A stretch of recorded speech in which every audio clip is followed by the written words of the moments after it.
Morning, ma'am. Good morning, ma'am. Good morning, ma'am. Good morning, good morning.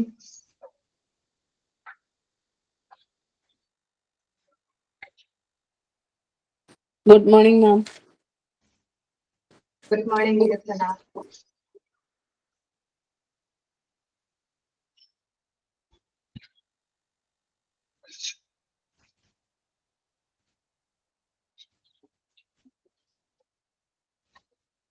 Okay,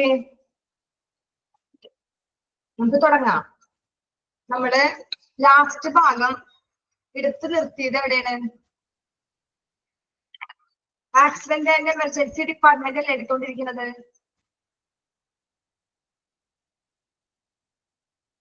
okay, good morning Archana, good morning.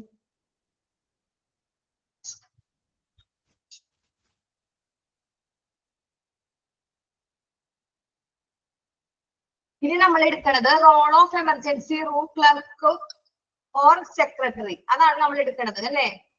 അവിടെ അത് അല്ലേ എടുക്കാനുള്ളത്? അവിടെ വരെ എടുത്തില്ലേ? ക്വാളിറ്റി ഇൻഡിക്കേറ്റേഴ്സ് ഒക്കെ എടുത്തില്ലേ? Okay okay.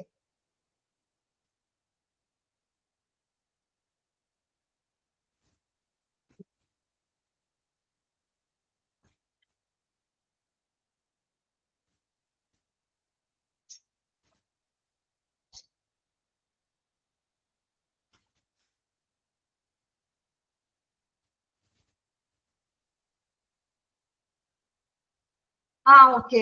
ക്വാളിറ്റി ഇൻഡിക്കേറ്റേഴ്സിൽ ലെഫ്റ്റ് വിത്തൗട്ട് ബീയിങ് സീൻ കഴിഞ്ഞ ക്ലാസ്സിൽ പറയാന്ന് പറഞ്ഞു അല്ലേ? Okay okay. അത് കാണാതെ പോയി എന്ന് പറയണത് ലെഫ്റ്റ് വിത്തൗട്ട് ബീയിങ് സീൻ എന്നുള്ളത് കാണാതെ പോയി എന്ന് പറയണത് എന്താ? ഇപ്പൊ ഒരുപാട് പേഷ്യൻസ് എമർജൻസി ഡിപ്പാർട്ട്മെന്റിൽ വന്നിട്ട് പേജ് നമ്പർ ഒക്കെ ഒന്ന് ഷെയർ ചെയ്ത് കൊടുത്തേ. പേജ് നമ്പർ കൊടുത്തേ കിട്ടിയവര്.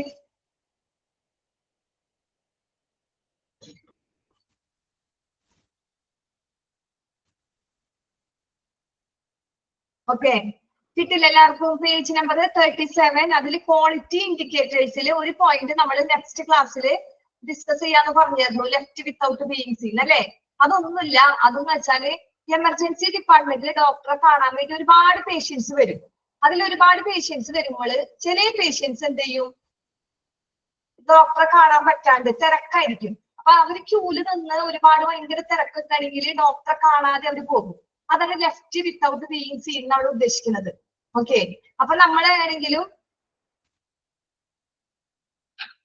Patients leaves an emergency department before a medical professional. Okay, ഇപ്പൊ ഇവിടെ മെയിൻ ആയിട്ട് പറയണത് നമ്മളിപ്പോ ഭയങ്കര തിരക്കായിരിക്കും. അപ്പൊ അവർക്ക് ഭയങ്കര എമർജൻസി ആയിട്ടാണ് അവർ വന്നേക്കുന്നത്. അപ്പൊ അവിടെ കാഷ്വാലിറ്റിയിൽ തിരക്കും, പേഷ്യന്റ് ഡോക്ടർ വേറെ പേഷ്യന്റിനെ നോക്കിക്കൊണ്ടിരിക്കുകയാണ്. അപ്പൊ നമുക്ക് ഈ വന്ന പേഷ്യന്റിനെ വെയിറ്റ് ചെയ്യാനുള്ള ആ ഒരു ഇതില്ല. കാരണം എന്താ? അവരത്രയും ഇതായിട്ട് അവരുടെ ബുദ്ധിമുട്ട് അവർക്കല്ലേ അറിയുള്ളൂ. അപ്പൊ അങ്ങനെ വന്നേക്കുമ്പോ അവര് ഡോക്ടറെ കാണാതെ പോകും. അതൊക്കെ ഇതിന്റെ ക്വാളിറ്റിനെ ബാധിക്കും. ഈ ഹോസ്പിറ്റലിന്റെ പേഷ്യന്റ് അവിടെ വന്നിട്ട് ഡോക്ടറെ കാണാതെ തിരിച്ചു പോകുമ്പോൾ ആ ഒരു ഹോസ്പിറ്റലിന്റെ ഡിഗ്നിറ്റിനെ ബാധിക്കും ഇല്ലേ? അപ്പൊ അതാണ് ക്വാളിറ്റി ഇൻഡിക്കേറ്റേഴ്സിൽ ലെഫ്റ്റ് വിത്തൗട്ട് ബീയിങ് സീൻ എന്ന് പറയുന്നത്. ഓക്കെ, അപ്പൊ കിട്ടി? എല്ലാവർക്കും മനസ്സിലായി എന്താ കാര്യം? നമ്മൾ നെക്സ്റ്റ് ക്ലാസ്സിൽ ഇതിനോട് അടുത്ത് വരെ എത്തി പറഞ്ഞിരുന്നു, കാണാതെ പോയിട്ടുണ്ട് അല്ലേ? അപ്പൊ എന്താണുള്ളത് ഡീറ്റെയിൽ ആണ് ഇപ്പൊ പറഞ്ഞത്. ക്ലിയർ അല്ലേ? ക്ലിയർ ആണോ എല്ലാവർക്കും? എന്താ ആരും റെസ്പോണ്ട് ചെയ്യാത്ത? Okay okay okay. ഇനി നമുക്ക് നെക്സ്റ്റ് എടുക്കാം. നെക്സ്റ്റ് ലാസ്റ്റ് ഒരു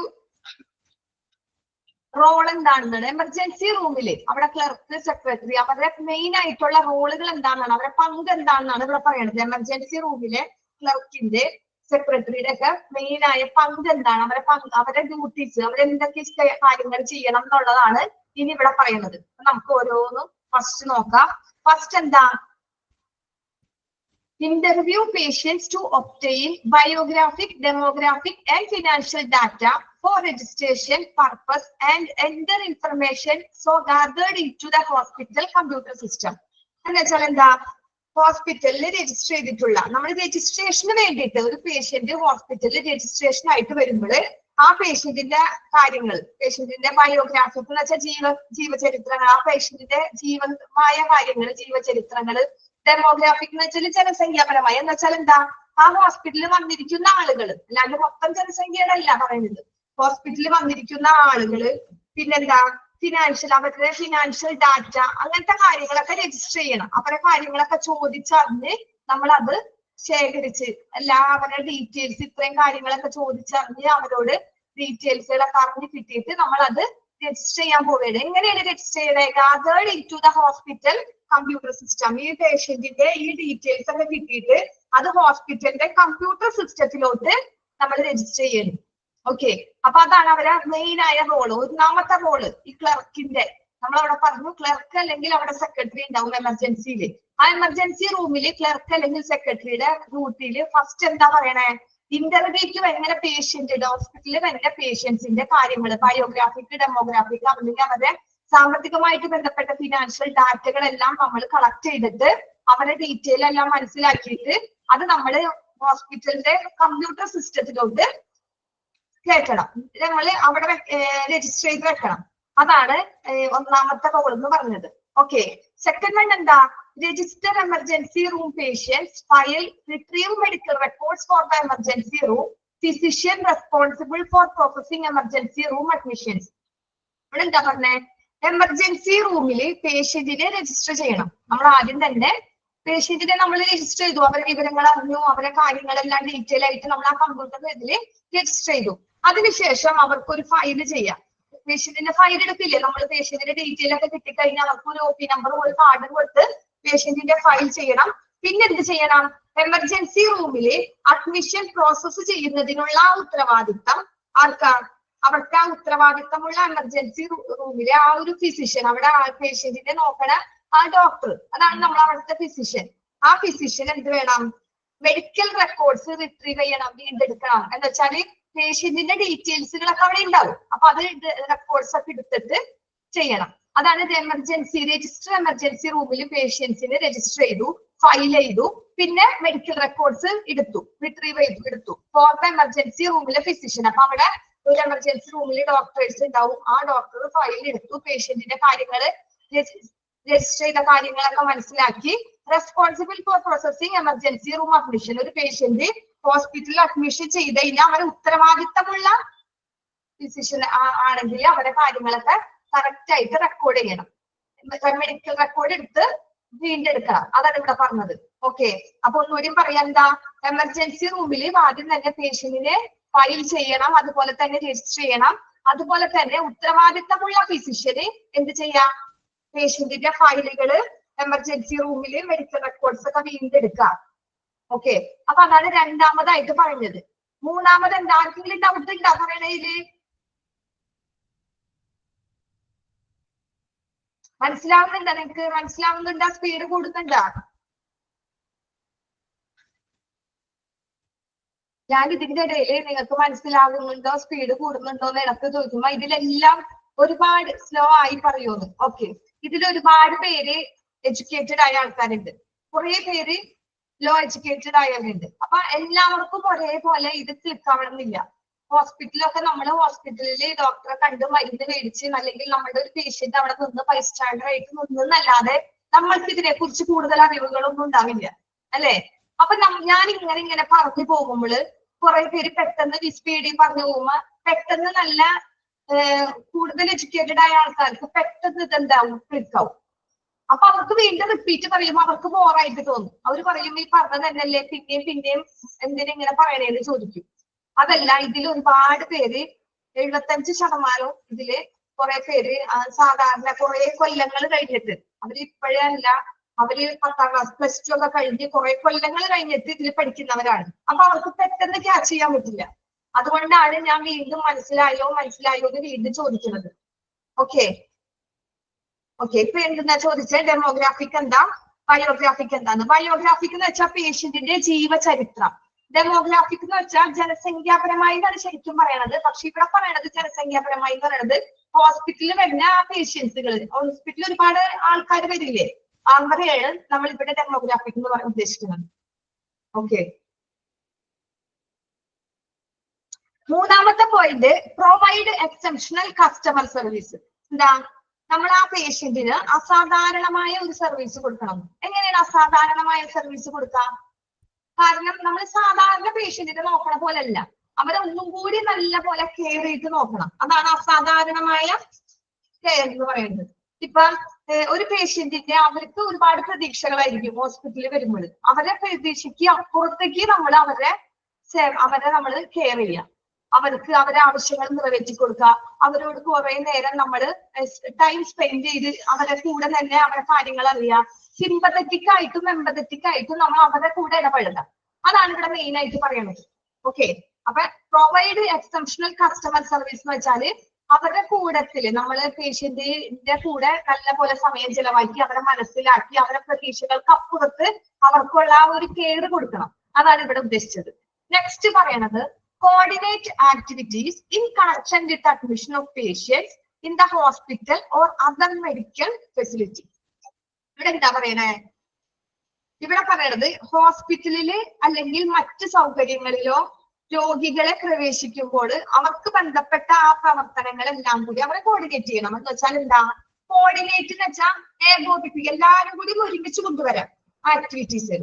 അഡ്മിഷൻ പേഷ്യന്റ് അവിടെ ഹോസ്പിറ്റലിൽ അഡ്മിറ്റ് ആയിട്ടുണ്ട്, അല്ലെങ്കിൽ വേറെ മെഡിക്കൽ ഫെസിലിറ്റീസ് ഉണ്ട്. ഇപ്പൊ അവര് വേറെ ഹോസ്പിറ്റലിൽ പോയി ട്രീറ്റ്മെന്റ് ചെയ്ത് കഴിഞ്ഞ് അവിടുത്തെ ടെസ്റ്റുകൾ, അവിടുത്തെ എക്സ്റേ, അവിടുത്തെ ECG ഒക്കെ എടുത്ത് വന്ന് നമ്മളെ ഹോസ്പിറ്റലിൽ വരും. അവിടുത്തെ ഹോസ്പിറ്റലിലെ ഫെസിലിറ്റി വേറെ ഹോസ്പിറ്റലിൽ പോയി അവര് എടുത്ത് എന്നിട്ട് അവിടെ ഡോക്ടറെ കാണാൻ പറ്റില്ല, അവര് നമ്മുടെ ഹോസ്പിറ്റലിൽ വന്നു. നമ്മുടെ ഹോസ്പിറ്റലിൽ വന്നു കഴിഞ്ഞപ്പോ നമ്മുടെ ഹോസ്പിറ്റലിലെ ഫെസിലിറ്റീസിന് മാത്രം കളക്ട് ചെയ്ത് വെക്കരുത്. നമ്മൾ എന്ത് വേണം, അവര് മുന്നെടുത്തിട്ടുണ്ടെങ്കിൽ അവരോട് ചോദിക്കാം. അവര് മുന്നെടുത്തിട്ടുള്ള എക്സ്റേ ഉണ്ട്, ECG ഉണ്ടാവും, അവരുടെ ഡീറ്റെയിൽസ് മുന്നുള്ള കാര്യങ്ങൾ ഉണ്ടാവും. അതെല്ലാം കൂടി നമ്മൾ കളക്ട് ചെയ്ത് വെക്കണം. അതാണ് ഒരുമിച്ച് കോർഡിനേറ്റ് ചെയ്യാവുന്ന coordinate activities in collection admission of patient in the hospital of other medical facility. ആ ഹോസ്പിറ്റലിലെ ഡീറ്റെയിൽസ് ആയാലും വേറെ ഹോസ്പിറ്റലിൽ നിന്ന് വന്ന അവരുടെ കയ്യിലുള്ള എന്തെങ്കിലും ഡീറ്റെയിൽസ് ആയാലും അതെല്ലാം കൂടി നമ്മൾ കണക്ട് ചെയ്ത് കോർഡിനേറ്റ് ചെയ്ത് ശേഖരിച്ച് വെക്കണം, ഒരുമിച്ച് വെക്കണം. അതാണ് ഇവിടെ പറഞ്ഞത്. Okay, next assess patients other needs from health care professionals like need of ambulance service or referrals. എന്താ ആംബുലൻസ് സേവനങ്ങൾ?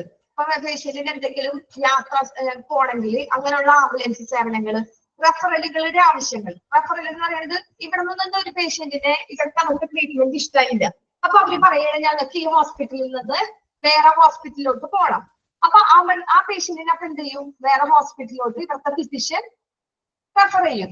അപ്പൊ ആ റെഫറലുകൾ, അതിന്റെ ആംബുലൻസ് സേവനങ്ങൾ അല്ലെങ്കിൽ റെഫറൽ പോലെയുള്ള ആവശ്യങ്ങള്, പിന്നെ ആരോഗ്യ സംരക്ഷണ ഇത് അവർക്ക് പേഷ്യന്റിന് വേണ്ട ഹെൽത്ത് കെയർ പ്രൊഫഷണൽ എന്ന് വെച്ചാൽ ആംബുലൻസ് സർവീസ് പോലെയുള്ള ഈ കാര്യങ്ങൾ എന്ന് പറഞ്ഞില്ല. അപ്പൊ അവർക്ക് ആരോഗ്യ സംരക്ഷണ ഡോക്ടേഴ്സ് അവരെ കെയർ ചെയ്യുന്നത് ആരാ? പ്രൊഫഷണൽസ് എന്ന് പറയുമ്പോൾ നമ്മുടെ ഫിസിഷ്യന്മാരായിരിക്കും. പ്രൊഫഷണൽസ് എന്ന് പറയുമ്പോൾ ഡോക്ടേഴ്സ് ആണ്. അപ്പൊ ഈ ആരോഗ്യ സംരക്ഷണത്തിൽ അവരെ ചികിത്സിക്കുന്ന ഡോക്ടർമാര് രോഗിയുടെ കാര്യങ്ങളെല്ലാം മനസ്സിലാക്കിയിട്ട് അതിനെ ഇവാലുവേറ്റ് ചെയ്യാം, വിലയിരുത്താം. അതാണ് പറയണത്. എന്താ പറഞ്ഞേ? ഒന്നുകൂടി പറയാ. Assess patients other needs health care professionals like need of ambulance service or references. Ambulance service സേവനങ്ങൾ പോലെ അല്ലെങ്കിൽ റെഫറൽ ചെയ്യുന്ന പേഷ്യന്റിന് തിരിച്ച് നമ്മുടെ ഹോസ്പിറ്റലിലോട്ട് വേറെ വല്ല ഹോസ്പിറ്റലിൽ നിന്ന് തിരിച്ചു വന്ന പേഷ്യന്റ് ഇവിടെ നിന്ന് പോയതല്ല, അവിടെ നിന്ന് വേറൊരു പേഷ്യന്റ് അവിടുത്തെ ഇത് ഇഷ്ടാവാതെ അവിടുത്തെ ട്രീറ്റ്മെന്റ് ഇഷ്ടാവാതെ നമ്മുടെ ഹോസ്പിറ്റലിലോട്ട് വന്നു. അങ്ങനെയുള്ള പേഷ്യന്റിന്റെ ഹെൽത്ത് കെയർ, അവരെ ആരോഗ്യം സംരക്ഷിക്കുന്ന ആ ഒരു ഡോക്ടർ എന്ത് വേണം, അവരെ ആവശ്യങ്ങൾ നിറവേറ്റിയിട്ട് അവരെ ആവശ്യങ്ങൾക്കനുസരിച്ച് തന്നെ അവരെ മനസ്സിലാക്കി അവർക്ക് ഇവാലുവേറ്റ് ചെയ്ത് അവർക്ക് ട്രീറ്റ്മെന്റ് കൊടുക്കണം. അതാണ് ഇവിടെ പറഞ്ഞത്. അസസ് പേഷ്യൻസ് അതർ നീഡ്സ്, അവരെ ആവശ്യങ്ങൾക്ക് വേറെ എന്തെങ്കിലും അവർക്ക് അവിടെ വേറെ ഹോസ്പിറ്റലിൽ നിന്ന് അവർ ഇവിടെ വരണമെങ്കിൽ എന്താ, അവരുടെ ഇഷ്ടങ്ങൾക്ക് ആ ഹോസ്പിറ്റലിൽ വില കൊടുക്കാത്തത് കൊണ്ടാണ്. അപ്പൊ നമ്മൾ അതുപോലെ തന്നെ ഇവിടെ ചെയ്യാൻ പറ്റില്ല. ഇവരുടെ ഇഷ്ടങ്ങൾ എന്താണെന്ന് നമ്മൾ അവരുടെ ആവശ്യങ്ങൾ മനസ്സിലാക്കണം. അതാ ഹെൽത്ത് കെയർ പ്രൊഫഷണൽസ് അത് മനസ്സിലാക്കിയിട്ട് വേണം അവർക്ക് കെയർ കൊടുക്കാനായിട്ട്. Like need ambulance service or reference. ഹോസ്പിറ്റലിൽ എന്താ ആംബുലൻസ് സേവനങ്ങള് അല്ലെങ്കിൽ റെഫറൽ പോലെയുള്ള വേറെ ഹോസ്പിറ്റലിൽ നിന്ന് വന്ന പേഷ്യന്റ് ആയാലും അവർ ആരോഗ്യ സംരക്ഷണ പ്രൊഫഷണലുകളിൽ നിന്ന് രോഗിയുടെ ആവശ്യങ്ങൾ നമ്മൾ മനസ്സിലാക്കി വിലയിരുത്തണം. ഓക്കെ, പിന്നെ നെക്സ്റ്റ് പറയണത് ഗ്രീവൻസ് റിഡ്രസൽ. ഗ്രീവൻസ് റിഡ്രസൽ വെച്ചാൽ എന്താ? ഗ്രീവൻസ് എന്ന് പറയുന്നത് പരാതി പരിഹാരം. ഗ്രീവൻസ് എന്താ? പരാതി പരിഹാരം, അവർക്ക് റിഡ്രസൽ എന്ന് വെച്ചാൽ പരിഹാരം കാണാം നമ്മള്. പരാതി പരിഹാരം എന്ന് വെച്ചാൽ അവർക്ക് എന്തെങ്കിലും ഇപ്പൊ ഹോസ്പിറ്റലിലാകുമ്പോൾ ഒരുപാട് പരാതികൾ ഉണ്ടാവും അല്ലെ, കംപ്ലൈന്റ്സുകൾ ഉണ്ടാവും. പേഷ്യൻസിനെ അവർക്ക് അവരുടേതായ കാര്യങ്ങൾ നോക്കണില്ല, ഡോക്ടർ മൈൻഡ് ചെയ്തില്ല, ഡോക്ടർ ഇന്ന് രാവിലെ വന്നു പിന്നെ എന്താ പിന്നെ ഡോക്ടർ വരുന്നില്ല എന്നൊക്കെ പറഞ്ഞുള്ള പരാതികൾ ഒരുപാട് ഉണ്ടാവും ഹോസ്പിറ്റലിൽ. നമ്മളായാലും നമ്മൾ ഹോസ്പിറ്റലിൽ വന്നാലും നമ്മളെ വേണ്ടപ്പെട്ടവർക്ക് നമ്മൾ കൂടെ വന്നാലും നമ്മളും പറയും ഇവിടെ ഒന്നും ക്ലീനിങ് ഇല്ല, ഇന്ന് രാവിലെ ബെഡ് മാറ്റിയിട്ടുള്ളൂ, ഇന്ന് മാറ്റിയില്ല എന്നൊക്കെ നമ്മൾ പരാതി പറയും. അങ്ങനെ ഒരു പരാതി പറയാതെ ഗ്രീവൻസ് റിട്രീവൽ അതിനുള്ള ഒരു പരിഹാരങ്ങൾ, അവർക്ക് എന്തെങ്കിലും പരാതി ഉണ്ടെങ്കിൽ നമ്മൾ അതിന്റെ പരിഹാരങ്ങൾ കാണണം. ഓക്കെ, അതാണ് ഗ്രീവൻസ് റിട്രീവൽ എന്ന് പറയുന്നത്. Next, coordinate with other health care executives for bed arrangement. നമ്മള് ബെഡ് ഹോസ്പിറ്റലിൽ ചെല്ലുമ്പോൾ ബെഡ് അറേഞ്ച്മെന്റിന്റെ ഒരു സെക്ഷൻ, അതൊക്കെ ക്ലർക്കിന്റെ ഡ്യൂട്ടിയാണ്. ഇതൊക്കെ ക്ലർക്ക് ഇതെല്ലാം ചെയ്യണം. ഓക്കെ, അവരുടെ പങ്കാണ് ഇവരെല്ലാ കാര്യത്തിലും. അപ്പൊ അവര് ഇതിലിപ്പോ ഫസ്റ്റ് നമ്മൾ റോൾ ഓഫ് എമർജൻസി റൂമിലെ ക്ലർക്കിന്റെ കാര്യം പറയണേ. ഈ ക്ലർക്ക് എന്തെല്ലാം കാര്യങ്ങൾ നോക്കണം, ഓരോ കാര്യങ്ങൾ നോക്കണം. ഡോക്ടേഴ്സ് മെഡിക്കൽ റെക്കോർഡ്സ് എടുക്കുന്ന പേഷ്യൻസിനെ നോക്കുന്നുണ്ടോ, അവിടുത്തെ കോർഡിനേറ്റ് അഡ്മിഷന്റെ പേഷ്യൻസിന്റെ മറ്റ് ഹോസ്പിറ്റലിൽ നിന്ന് കൊണ്ടുവന്ന ഫയലുകളൊക്കെ കോർഡിനേറ്റ് ചെയ്ത് റെഡിയാക്കിയിട്ടുണ്ടോ എന്നുള്ള കാര്യങ്ങളൊക്കെ അവിടുത്തെ ക്ലർക്കിന്റെ റോളാണ്. അവരാണ് ഇതൊക്കെ നോക്കേണ്ടത്. അതുകൊണ്ടാണ് ഇവർ ഇതൊക്കെ പറയണത്. അപ്പൊ ബെഡ് അറേഞ്ച്മെന്റ് എന്ന് പറയുന്നത് മറ്റ് ഹെൽത്ത് കെയർ എക്സിക്യൂട്ടീവ്സുകളായിട്ട്, ഹെൽത്ത് കെയർ എക്സിക്യൂട്ടീവ്സ് എന്ന് പറയുന്നത് എന്താ, അവിടെ ഹെൽത്ത് കെയറിലെ മറ്റ് ജീവനക്കാര് എന്ന് വെച്ചാല് ഹോസ്പിറ്റലില് ബെഡ് അറേഞ്ച്മെന്റ് എന്ന് പറയുമ്പോൾ ഓരോന്നിനും ഓരോ സെക്ഷനാണ്, ഓരോ ഡിപ്പാർട്ട്മെന്റ് ആയിരിക്കും അല്ലെ.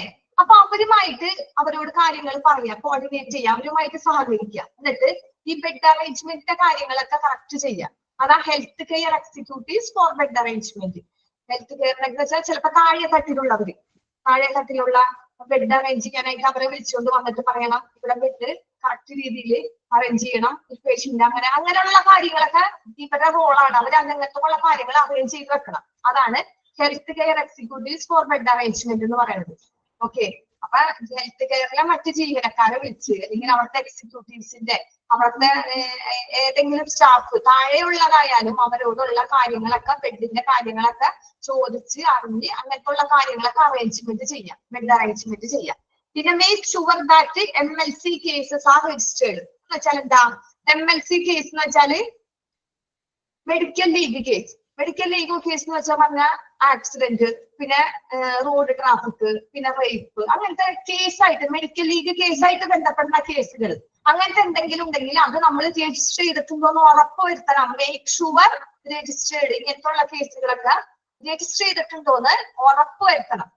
ഓക്കെ, കാരണം എല്ലാ കേസുകളും ഹോസ്പിറ്റൽ തിരക്കും ഇതായിരിക്കും. അപ്പൊ എല്ലാ കേസും കറക്റ്റ് നമുക്ക് അത് നോട്ട് ചെയ്ത് രജിസ്റ്റർ ചെയ്യണമെന്ന് നമുക്ക് അറിയില്ല, നമ്മളത് ശ്രദ്ധിക്കില്ല, നമ്മൾ ശ്രദ്ധപ്പെടില്ല. കാരണം എന്താ, ഹോസ്പിറ്റലാകുമ്പോൾ ഒരുപാട് മെഡിക്കൽ ലീഗൽ കേസ് ഉണ്ടാവും. ചിലപ്പോൾ ഒരു ഓട്ടർഷ മുട്ടി ഉണ്ടാവും, ഒരു വണ്ടി വേറെ എന്തെങ്കിലും വണ്ടി മുട്ടി, ചിലപ്പോൾ ഒരു സൂയിസൈഡ്, അങ്ങനെ ഒരുപാട് കേസുകൾ ഹോസ്പിറ്റലിൽ വരും. അപ്പൊ എല്ലാ കേസുകളും നമുക്ക് പെട്ടെന്ന് നമ്മുടെ കണ്ണിപ്പെടില്ല, ഏതെങ്കിലും ഒരെണ്ണൊക്കെ മിസ്സായി പോകും. അപ്പൊ അങ്ങനെ വരാതെ എല്ലാ കേസും അവിടെ വന്നിട്ടുള്ള മെഡിക്കൽ ലീഗൽ കേസുകളൊക്കെ രജിസ്റ്റർ ചെയ്തിട്ടുണ്ടോ എന്ന് ആര് ഉറപ്പുവരുത്തണം, അവിടുത്തെ ക്ലർക്ക്, എമർജൻസി റൂമിലെ ക്ലർക്ക് ഉറപ്പുവരുത്തണം. Okay, next maintains of record like DAMA patients. DAMA patients എന്ന് പറയുന്നത് എന്താ, DAMA പേഷ്യൻസ് എന്ന് പറയുന്നത് ഡിസ്ചാർജ് അഗെയിൻസ്റ്റ് മെഡിക്കൽ അഡ്വൈസ്. നമ്മൾ ഇതിന് മുമ്പ് പഠിച്ചിട്ടുണ്ട്, discharge against medical advice full form ആയിട്ട് നിങ്ങളോട് മോക്ക് ടെസ്റ്റിൽ ചോദിച്ചു കാണും. അപ്പൊ ഡോക്ടറുടെ ഇഷ്ടപ്രകാരമല്ലാതെ ഡോക്ടർ അഡ്വൈസിന് ആ ചികിത്സിക്കുന്ന ഏത് ഫിസിഷ്യനാണോ പേഷ്യന്റിനെ ചികിത്സിക്കണേ അവര് ഡിസ്ചാർജ് എഴുതുന്നതിന് മുൻപ് തന്നെ പേഷ്യന്റ് ഇങ്ങോട്ട് പറയാണ് എനിക്ക് ഹോസ്പിറ്റലിൽ നിന്ന് പോകണം, എനിക്ക് വേറെ ഹോസ്പിറ്റലിലോട്ട് പോകണം. അപ്പൊ അവരുടെ റിക്വസ്റ്റിൽ നമ്മൾ ഡിസ്ചാർജ് എഴുതി കൊടുക്കണം പേഷ്യന്റ്.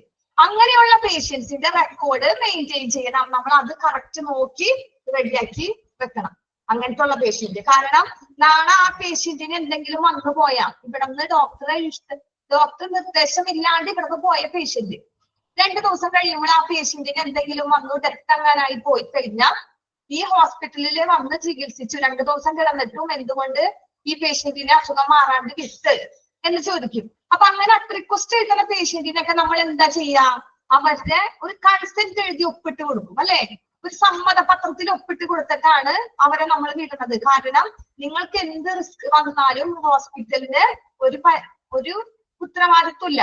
കാരണം നിങ്ങളുടെ റിക്വസ്റ്റിൽ പോയതാണെന്നുള്ള ഒരു കൺസെന്റ് നമ്മൾ അവിടെ നിന്ന് എഴുതി മേടിക്കും.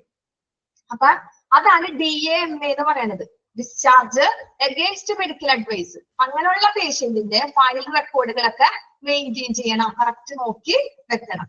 ഓക്കെ, സ്പീഡ് കൂടുന്നുണ്ടാ? പറയാനൊക്കെ മനസ്സിലാവുന്നുണ്ടാ? ഇല്ല, സ്പീഡ് കൂടുന്നില്ല. ഓക്കെ, നെക്സ്റ്റ് എന്താ?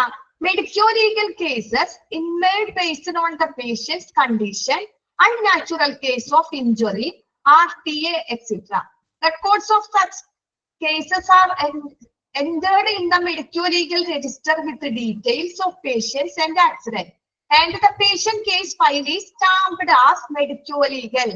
The local police station is informed immediately. Casualty in charge will be informing the police based on the casualty in charge on treating consultant instructions. ഇവിടെ എന്താ പറഞ്ഞേ? മെഡിക്കോ-ലീഗൽ കേസിന്റെ കാര്യമാണ് ഇവിടെ കൂടുതലും പറഞ്ഞേക്കുന്നത്. ഒരു കേസ് മെഡിക്കോ-ലീഗൽ കേസ് എന്ന് പറയുമ്പോൾ പേഷ്യന്റിന്റെ കണ്ടീഷൻ അല്ലെങ്കിൽ അൺനാച്ചുറൽ കേസ് എന്ന് പറയുമ്പോൾ എന്താ? സ്വാഭാവികമല്ലാത്ത കേസ് എന്ന് വെച്ചാൽ ശരിക്കുമുള്ള ആ ഒരു കേസ് അല്ല. റേപ്പ് അത് അൺനാച്ചുറൽ ആണ് അല്ലെ? പിന്നെ എന്താ, റേപ്പ് ആയിട്ട് വരും. പിന്നെ കുട്ടികള് ചില ഹോസ്പിറ്റലിൽ ചെല്ലുമ്പോൾ കയ്യും കാലൊക്കെ മുറിഞ്ഞ് അമ്മമാര് കുട്ടീനെ ഹോസ്പിറ്റലിൽ ചെന്നിട്ട് പറയും കൊച്ചു വീണ് കൈ കുട്ടീന്നൊക്കെ പറഞ്ഞ് അവര് ഡ്രസ് ചെയ്യുന്ന സമയത്ത് ഡോക്ടർക്ക് കൊച്ചിനെ പരിശോധിക്കുമ്പോൾ മനസ്സിലാവും കുട്ടി വീണ് കൈ പൊട്ടിയതല്ല, ഈ അമ്മ കള്ളം പറഞ്ഞതാ. കുട്ടിക്ക് എന്തോ അമ്മ ചിലപ്പോ ഉപദ്രവിച്ചതാ, അല്ലെങ്കിൽ അച്ഛൻ അങ്ങനെ വീട്ടിലെന്തോ പറ്റിയിട്ട് കുട്ടിക്ക് ഉണ്ടായ മുറിവാണെന്ന് ആർക്ക് മനസ്സിലാവും? ഹോസ്പിറ്റലിൽ വരുന്ന പേഷ്യന്റിന് ഡോക്ടേഴ്സിന് മനസ്സിലാവും ഈ കുട്ടി ഹോസ്പിറ്റൽ.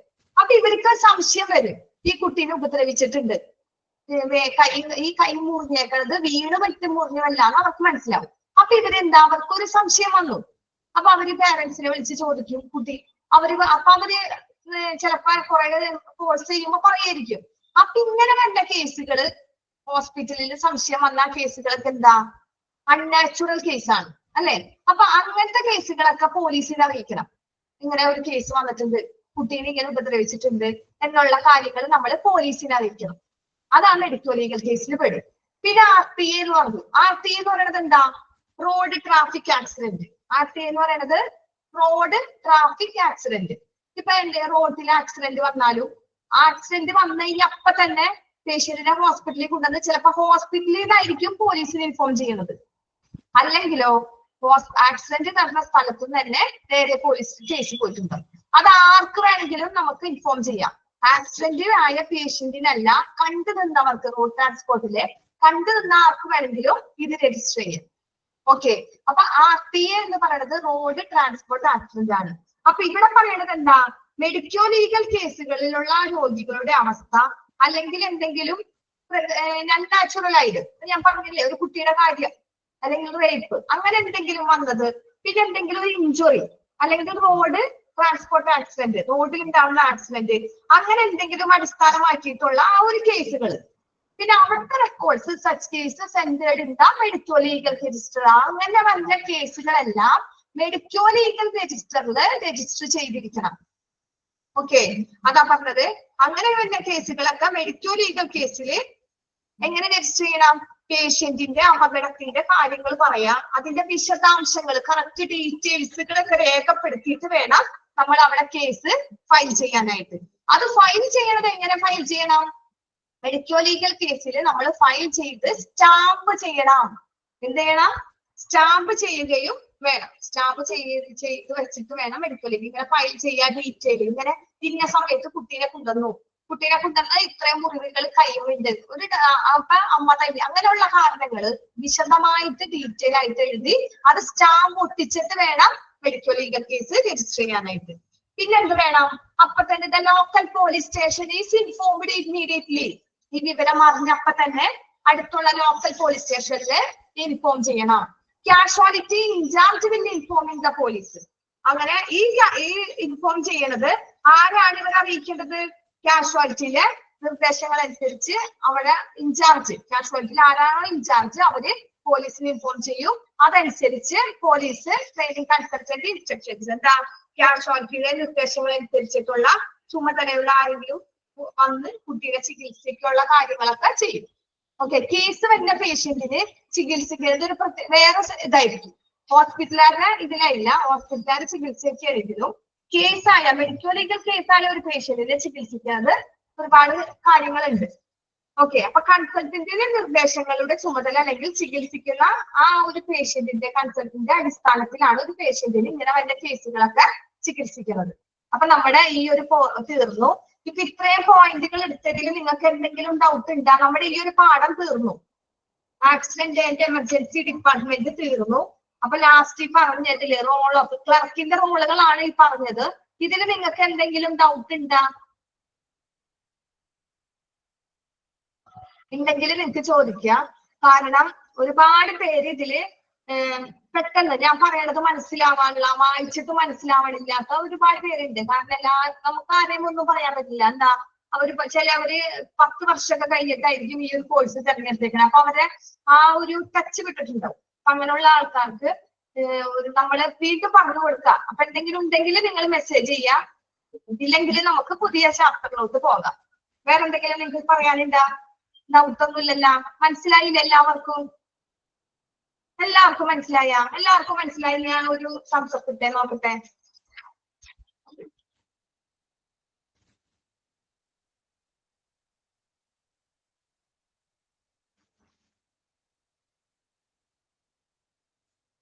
Okay okay,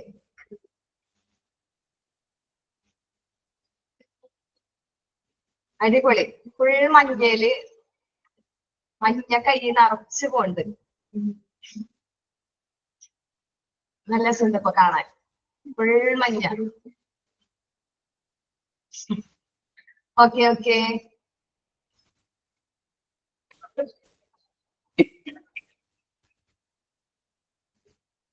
okay. അപ്പൊ ഇനി നമുക്ക് നെക്സ്റ്റ് എടുക്കാം. പുതിയ ചാപ്റ്റർ നമുക്ക് തുടങ്ങി വെക്കാം. നമുക്ക് ഇനി അരമണിക്കൂർ കൂടി ഉണ്ട്. ശ്രദ്ധ ചുമ്മാ തുടങ്ങി വെക്കാം. അപ്പൊ ഇതൊക്കെ നിങ്ങൾ വായിച്ചു നോക്കാം കേട്ടാ. പുതിയ ചാപ്റ്റർ നമ്മൾ തുടങ്ങി വെക്കുന്നത് ഏതാണ്? മൊഡ്യൂള് 2 നമ്മളപ്പോ മൊഡ്യൂള് 1 തീർന്നു. Module 2 nursing administration. എല്ലാവരുടെ കയ്യിലും ടെക്സ്റ്റ് ഒക്കെ ഇല്ലേ? ടെക്സ്റ്റ് PDF ഒക്കെ എല്ലാവരുടെ കയ്യിലും ഇല്ലേ?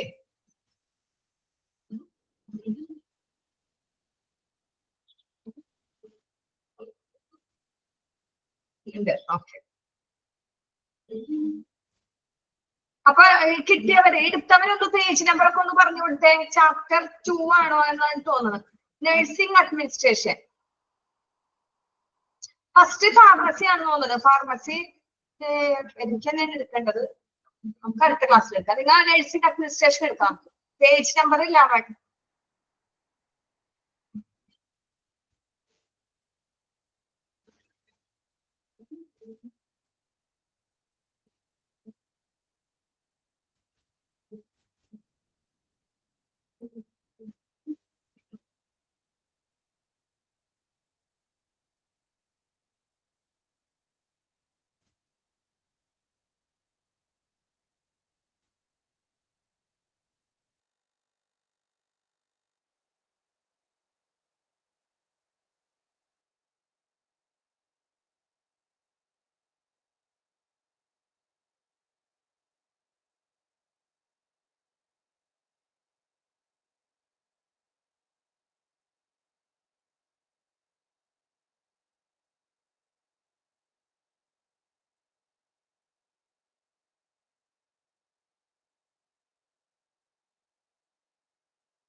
ഓക്കെ, നമുക്ക് സ്റ്റാർട്ട് ചെയ്യാം. എല്ലാവർക്കും കിട്ടിയില്ലേ? നഴ്സിംഗ് അഡ്മിനിസ്ട്രേഷൻ അതിന്റെ ഫസ്റ്റ് ഇൻട്രൊഡക്ഷൻ നമുക്ക് നോക്കാം. എന്താ? Nursing is A profession that offers services which benefit the health and well-being of people. Nursing administration is a leadership position in a specific healthcare environment. The definition of administration refers to the collection of people who are in charge of making and applying laws and norms for those in leadership position who come of important tasks such as staffing process. എന്താ പറഞ്ഞേ? Nursing എന്ന് പറയുന്നത് ഒരു പ്രൊഫഷനാണ് അല്ലെ? എന്തിനുള്ള പ്രൊഫഷനാ? ആളുകള് ജനങ്ങളുടെ ആരോഗ്യത്തിനും ക്ഷേമത്തിനും പ്രയോജനപ്പെടുത്തുന്ന അതിന്റെ ആ ഒരു തൊഴില്. ദാറ്റ് ഓഫേഴ്സ്, അതെന്താ സർവീസ് ചെയ്യണ? സേവനാണ്. ബെനിഫിറ്റ് ദ ഹെൽത്ത് ആൻഡ്, നമ്മുടെ വെൽബീയിങ്, ജനങ്ങളുടെ നല്ല ആരോഗ്യം കിട്ടാൻ വേണ്ടിയിട്ട്, ജനങ്ങൾക്കുള്ള നല്ല ആരോഗ്യത്തിന് വേണ്ടിയിട്ടുള്ള ആ ഒരു പ്രയോജനപ്പെടുത്തുന്ന സേവനങ്ങൾ വാഗ്ദാനം ചെയ്യുന്ന ഒരു തൊഴിലാണ് നഴ്സിംഗ് അല്ലെ? സിമ്പിൾ അല്ലേ? നഴ്സിംഗ് എന്ന് വെച്ചാൽ എന്താ? നഴ്സിംഗ് ഈസ് എ പ്രൊഫഷൻ, അതൊരു പ്രൊഫഷനാണ്. എന്തിനുള്ള പ്രൊഫഷനാ? സേവനങ്ങൾ. എന്തിനുള്ള? ജനങ്ങൾക്ക് വെൽബീയിങ്, നല്ല ഹെൽത്ത് കൊടുക്കാൻ, വെൽബീയിങ്, ഹെൽത്ത് ബെനിഫിറ്റ്, അതിന്റെ പ്രയോജനങ്ങൾ എന്തൊക്കെ നമുക്ക് കൊടുക്കാൻ പറ്റും, അതിനുള്ള ഒരു തൊഴിലാണ് നഴ്സിംഗ് എന്ന് പറയുന്നത്. പിന്നെന്താ പറഞ്ഞേ? Nursing administration is A leadership position in specific health environment. ഇതൊരു പ്രത്യേക, ഇത് ഒരു ലീഡർഷിപ്പാണ്, അതൊരു നേതൃത്വ സ്ഥാനമാണ്. എന്തിനുള്ള നേതൃത്വ സ്ഥാനമാണ്? ഒരു പ്രത്യേക ആരോഗ്യ പരിസ്ഥിതിയെ നിൽക്കുന്ന ഒരു ആരോഗ്യ പരിസ്ഥിതി. നഴ്സിംഗ് അഡ്മിനിസ്ട്രേഷൻ ഒരു പ്രത്യേക ആരോഗ്യ പരിസ്ഥിതിയുടെ ഒരു നേതൃത്വ സ്ഥാനമാണ്. അതിനാണ് ലീഡർഷിപ്പ് ചെയ്യണത് അല്ലെ? നഴ്സിംഗ് അഡ്മിനിസ്ട്രേഷൻ എന്ന് പറയുന്നത് ഒരു ലീഡർഷിപ്പാണ്. ആ ലീഡർഷിപ്പ് എന്തിനാ ലീഡർ ചെയ്യണത്? സ്പെസിഫിക് ഹെൽത്ത് കെയർ, ഒരു പ്രത്യേക അന്തരീക്ഷം, നമ്മൾക്ക് ഒരു പ്രത്യേകമായ ആരോഗ്യ അന്തരീക്ഷം, എൻവയോൺമെന്റ് ഉണ്ടാക്കുക, അതിന്റെ ആ ഒരു അതിനെ ലീഡ് ചെയ്യുന്നതാണ് nursing administration. The definition of nursing refers to the collection people who are in charge of making, applying laws and norms. Norms എന്താ? മാനദണ്ഡങ്ങൾ. ഒരുപാട് മാനദണ്ഡങ്ങളുണ്ട്, നിയമങ്ങളുണ്ട്, അതിന്റെ കാര്യങ്ങളൊക്കെ നഴ്സിംഗ് എന്ന് പറയുന്നത്. അപ്പൊ ഇതിന്റെ നിയമങ്ങളുടെയും മാനദണ്ഡങ്ങളും ഉണ്ടാക്കാനും, ഒരുപാട് നിയമങ്ങൾ ഉണ്ടാക്കാൻ പറ്റും നമുക്ക് നഴ്സിംഗില്. പിന്നെ അതിന്റെ മാനദണ്ഡങ്ങൾ ഉണ്ടാക്കാൻ പറ്റും. അത് ബാധകമാക്കുന്നതിനും അതിന് ചുമതലയുള്ള ആളുകള് അല്ലെങ്കിൽ അതിന് വേണ്ടപ്പെട്ടവര്, അത് നിർവഹിക്കാൻ അർഹതപ്പെട്ട ചുമതലയുള്ള വേറെ ആരെങ്കിലും ഉണ്ടെങ്കിൽ അവരുടെ ആ ഒരു നേതൃത്വ സ്ഥാനങ്ങളിലുള്ള ആ ഒരു ശേഖരത്തെയാണ് എന്ത് പറയണത്? നഴ്സിംഗ് എന്ന് പറയുന്നത്. അപ്പൊ ഒന്നുമില്ല, ഫസ്റ്റ് നമ്മൾ പറഞ്ഞത് തന്നെ ഉള്ളൂ. ഇത് നഴ്സിംഗ് എന്ന് പറയുന്നത് ഒരു ലീഡർഷിപ്പാണ്. ഹെൽത്ത് കെയർ എൻവയോൺമെന്റ്, നല്ലൊരു ഹെൽത്ത് കെയർ എൻവയോൺമെന്റ് ഉണ്ടാക്കാനുള്ള ഒരു ലീഡർഷിപ്പ്, അതാണ് നഴ്സിംഗ് അഡ്മിനിസ്ട്രേഷൻ. പിന്നെ നഴ്സിംഗ് എന്ന് പറയുന്നത് ഒരു പ്രൊഫഷനാണ്. നല്ല ആരോഗ്യം ഉണ്ടാക്കുക, അതിനൊക്കെ നല്ലൊരു ബെനിഫിറ്റ് ആയ ഹെൽത്ത്, വെൽബീയിങ്, അതിന്റെയൊക്കെ ഉണ്ടാക്കണ ഒരു പ്രയോജനം തന്നെ ഒരു തൊഴിലാണ് നഴ്സിംഗ് എന്ന് പറയുന്നത്. അത്രേ ഉള്ളൂ. പിന്നെ ഇതിന്റെ രണ്ട് കാര്യങ്ങൾ പറയുന്നത് സ്റ്റാഫിംഗ് എന്നും സ്റ്റാഫിംഗ് പ്രോസസ് എന്നും. അപ്പൊ സ്റ്റാഫിംഗ് എന്നാൽ എന്താ? സ്റ്റാഫിംഗ് എന്ന് പറയുന്നത് continuous process of searching, choosing, analysing and creating working relationship with present or future employees. അപ്പൊ എന്താ സ്റ്റാഫിംഗ് എന്ന് പറയുന്നത്? സ്റ്റാഫ് എന്ന് പറയുന്നത് നിലവിലുള്ള അല്ലെങ്കിൽ ഇപ്പൊ കണ്ടിന്യൂസ് ആയിട്ട് ഒരു പ്രോസസ്സാണ്. അതൊരു തുടർച്ചയായിട്ടുള്ള ഒരു പ്രോസസ്സാണ്. എന്തിനുള്ള തുടർച്ചയായിട്ടുള്ള പ്രോസസ്സാ? സെർച്ച് ചെയ്യാനായിട്ട്, എന്തെങ്കിലും കണ്ടെത്താൻ, അല്ലെങ്കിൽ ചൂസിങ്, തെരഞ്ഞെടുക്കാനായിട്ട്, അതിനെ കുറിച്ച് അനലൈസിങ്, വിശകലനം ചെയ്യാൻ, ആൻഡ് ക്രിയേറ്റിംഗ്, പുതിയതായിട്ട് എന്തെങ്കിലും സൃഷ്ടിക്കാനായിട്ട്, ഉണ്ടാക്കാനായിട്ട്. അപ്പൊ ഇതിനൊക്കെ കൂടി വേണ്ടിയിട്ടുള്ള ആ ഒരു സ്റ്റാഫിങ്ങിന്റെ കാര്യങ്ങൾ എന്താ? ഇതിന്റെ കാര്യങ്ങൾ റിലേഷൻഷിപ്പ് വിത്ത് പ്രസന്റ്, ഇപ്പൊ നടന്നുകൊണ്ടിരിക്കുന്നതും അല്ലെങ്കിൽ ഫ്യൂച്ചർ എംപ്ലോയീസ്, ഇപ്പൊ നടന്നുകൊണ്ടിരിക്കുന്നത് അല്ലെങ്കിൽ ഭാവിയിലെ ആ ഒരു ഭാവിയിലെ ജോലിക്കാരുമായിട്ടുള്ള ആ ഒരു ബന്ധം നിലനിർത്താൻ, സെർച്ച് ചെയ്യാൻ, ചൂസ് ചെയ്യാൻ, അനലൈസ് ചെയ്യാൻ, പുതിയതായിട്ട് സൃഷ്ടിക്കാനൊക്കെ വേണ്ടിയിട്ടുള്ള ആ ഒരു തുടർച്ചയായ പ്രോസസ്സാണ് സ്റ്റാഫിംഗ് എന്ന് പറയുന്നത്. ഒന്നുകൂടിയും പറയാം, എന്താ സ്റ്റാഫിംഗ് എന്ന് പറയുന്നത്? ഇപ്പൊ നടന്നുകൊണ്ടിരിക്കുന്ന ആ ഒരു പ്രസന്റിലുള്ളതും അല്ലെങ്കിൽ ഇനി വരാനുള്ള ഫ്യൂച്ചർ എംപ്ലോയീസിന്റെ ആ ഒരു റിലേഷൻ, അവർ തമ്മിലുള്ള റിലേഷൻ, വർക്കിംഗ് റിലേഷൻ സെർച്ചിങ് ചെയ്യാനും ചൂസിങ് ചെയ്യാനും അനലൈസ് ചെയ്യാനും പുതിയതായിട്ട് ക്രിയേറ്റ് ചെയ്യാനുള്ള ആ ഒരു തുടർച്ചയായിട്ടുള്ള പ്രോസസ്സിനെയാണ് സ്റ്റാഫിംഗ് എന്ന് പറയുന്നത്. ഓക്കെ, അപ്പൊ സ്റ്റാഫിംഗ് എന്ന് പറയുന്നത് കണ്ടിന്യൂസ് ഓഫ് പ്രോസസ്സ്. എന്തിനുള്ള കണ്ടിന്യൂസ് പ്രോസസ്സാ? Searching, choosing, select, analysing and creating. ആര് തമ്മിലാ? Working relationship. അവര് വർക്കിൽ ജോലി ചെയ്യുന്നുള്ള ആ ഒരു ബന്ധം നിലനിർത്താൻ ഇപ്പൊ നടക്കുന്നത് പ്രസന്റ് ആയാലും ഫ്യൂച്ചർ എംപ്ലോയീസിലായാലും. ഓക്കെ, അപ്പൊ നിലവിലുള്ള അല്ലെങ്കിൽ ഭാവിയിലെ ജീവനക്കാരുമായിട്ടുള്ള ഒരു ജോലി ബന്ധം തിരയാനും അനലൈസ് ചെയ്യാനും ക്രിയേറ്റ് ചെയ്യാനും വേണ്ടിയിട്ടുള്ള ആ ഒരു തുടർച്ചയായ പ്രക്രിയയാണ് സ്റ്റാഫിംഗ് എന്ന് പറയുന്നത്. ഓക്കെ, എല്ലാവർക്കും കിട്ടിയാ? എന്താ സ്റ്റാഫിംഗ് എന്നാന്ന് കിട്ടിയ എല്ലാവർക്കും? കിട്ടി. Next staffing process. എന്താ സ്റ്റാഫിംഗ് പ്രോസസ് എന്ന് പറയുന്നത്? നമ്മൾ സ്റ്റാഫിംഗ് എന്ന് പറഞ്ഞു. അപ്പൊ ഇതാണ് സ്റ്റാഫ് അല്ലെ? ഇപ്പൊ വരുന്ന എംപ്ലോയീസ് അല്ലെങ്കിൽ ഭാവിയിലെ എംപ്ലോയീസ് ഇന്ന കാര്യങ്ങളൊക്കെ പുതിയതായിട്ട് എന്തെങ്കിലും കണ്ടെത്തുന്നുണ്ടോ, അതിനെ കുറിച്ച് വിശകലനം ചെയ്യുന്നുണ്ടോ, പുതിയതായിട്ട് ചൂസ് ചെയ്യാൻ അങ്ങനെയുള്ള കാര്യങ്ങൾ കണ്ടെത്താൻ ഒരു സ്റ്റാഫിംഗ് വന്നു. ഇനി ഇവരെ പ്രോസസ്സ്, സ്റ്റാഫിംഗ് പ്രോസസ് എന്ന് പറയുന്നത് involve manpower planning to have the right person in the right position. എന്താ? ശരിയായ വ്യക്തിയെ ശരിയായ സ്ഥാനത്ത് കൊണ്ടുവരാനുള്ള ആ ഒരു മനുഷ്യ ശക്തിയുടെ ആ ഒരു ആസൂത്രണം ചെയ്തുള്ള ആ ഒരു ഇത് എന്താ വെച്ചാല് കറക്റ്റ്. ഇപ്പൊ ഡോക്ടറുടെ സ്ഥാനത്ത് വേറെ ആര് വന്നിട്ടും കാര്യമില്ല. ഡോക്ടറുടെ സ്ഥാനത്ത് ആര് തന്നെ വരാം? ഡോക്ടർ തന്നെ വരാം അല്ലെ? അപ്പൊ എനിക്ക് മാൻ പവർ, അതിന്റെ ഒരു മനുഷ്യ ശക്തിയുടെ ആ ഒരു ആസൂത്രണം, മാൻ പവർ പ്ലാനിങ് ആണ്. To right person in the right position. Correct ആയ ആ റൈറ്റ് പൊസിഷൻ ആയ സ്ഥാനത്ത് ഒരു കറക്റ്റ് ആയ ഒരാളെ കൊണ്ടുവരാനുള്ള ആ മനുഷ്യ ശക്തിയുടെ ആ ഒരു പ്ലാനിങ് ആണ് സ്റ്റാഫിംഗ് പ്രോസസ് എന്ന് പറയുന്നത്. That means staffing process consists of identifying the type and amount of nursing care needed by the patient and selecting and appointing personnel from the obtainable applicants. എന്താ പറഞ്ഞേ? ഇവിടെ പേഷ്യന്റിന് ആവശ്യമായ നഴ്സിംഗ് പരിചരണം വേണം അല്ലെ? പേഷ്യന്റിന് ആവശ്യമായ നഴ്സിംഗ് പരിചരണത്തിന്റെ ആ നഴ്സിംഗ് പരിചരണത്തിന്റെ തരവും അളവും എങ്ങനെയാണ് ഒരു പേഷ്യന്റിനെ നോക്കണേ? ഓരോ പേഷ്യന്റിനും ഓരോ രീതിയിലായിരിക്കും അല്ലെ? പല പേഷ്യന്റിന് എല്ലാ പേഷ്യന്റിനും ഒരേപോലെ ട്രീറ്റ്മെന്റ് എന്ന് പറയുന്നത് എന്താ? എല്ലാവർക്കും ഒരേപോലെ ആയിരിക്കില്ല അസുഖങ്ങൾ. അപ്പൊ ആ അസുഖത്തിന്റെ അനുസരിച്ചിട്ടാണ് ഓരോ നഴ്സുമാരും ഓരോ നഴ്സിന് അതിന്റെ തരവും അളവും നോക്കിയിട്ട് പേഷ്യന്റിന് എന്ത് ചെയ്യണത്? ട്രീറ്റ്മെന്റ് ചെയ്യണത്. അപ്പൊ രോഗിക്ക് ആവശ്യമായ നഴ്സിംഗ് പരിചരണത്തിന്റെ തരവും അളവും തിരിച്ചറിയുന്നതും അവർക്ക് ലഭ്യമാകുന്ന ആ ഒരു പേഷ്യന്റിന് ലഭ്യമാകുന്ന കെയർ അതിനെ കുറിച്ച് വേണ്ടപ്പെട്ടവർ, അപ്പൊ അവർക്ക് ഇന്ന നഴ്സുമാർക്ക് ഇന്ന ആൾക്കാർ വേണം, ഇന്ന ഇത് അവര് ഉദ്യോഗസ്ഥരിൽ നിന്ന് തെരഞ്ഞെടുത്ത് നിയമിക്കാനുള്ള ആ ഒരു ഇത് അപ്പോയിന്റ്മെന്റ് സെലക്ട് ചെയ്യാനുള്ള ഉദ്യോഗസ്ഥര് എന്ന് വെച്ചാൽ എന്താ? ഒരു നഴ്സിനെ സെലക്ട് ചെയ്യണത് ആരാ? അതിന്റെ മെയിൻ നഴ്സ് ആയിരിക്കും. നമുക്ക് അതിന്റെ ഒരു ശ്രേണി പഠിക്കാനുണ്ട്. ഹയറാർക്കി എന്ന് പറഞ്ഞിട്ട് ഒരു ശ്രേണി പഠിക്കാനുണ്ട്. ഇതിൽ തന്നെ വരും.